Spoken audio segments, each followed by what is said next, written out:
Hi అండి, అందరూ ఎలా ఉన్నారు? నేను మీకు ముందు షాట్లో కేక్ చేశాను అని చెప్పాను కదండి. ఆ కేక్ని కొలతలతో సహా ఇక్కడ ఎక్స్ప్లెయిన్ చేస్తాను.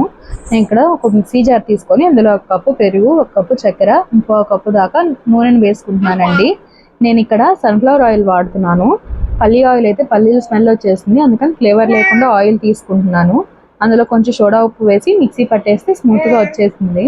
అందులో ఇక్కడ ఒక 2 కప్పులు గోధుమ పిండి వేసేసి ఒకే సైడ్ తిప్పుకుంటూ మధ్యలోకి అట్లా లాగుతూ ఉన్నానండి.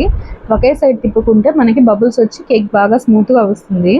ఆ తర్వాత కొంచెం బ్యాటర్ చిక్కగా ఉందని ఒక 4 స్పూన్లు పాలను వేసుకుంటున్నాను. మన కప్తో ఒక పావు కప్పు పాలు. ఆ తర్వాత గిన్నె తీసుకొని అందులో నూనె రాసుకొని ఆ తర్వాత గోధుమ పిండి కూడా రాసేసుకోవాలి. ఆ తర్వాత కేక్ బ్యాటర్ పోసుకున్నాను. నేను ఇక్కడ కుక్కర్ని ఒక 10 నిమిషాల ముందే హీట్ చేసి పెట్టుకున్నాను. ఇట్లా కేక్ ఫోర్క్ గుచ్చితే అనుకోకుండా రావాలి. అంతే, కేక్ రెడీ అయిపోయింది. స్మూత్ సాఫ్ట్గా వచ్చింది. Thank you so much for watching. Please like, share and subscribe to Janu life styles.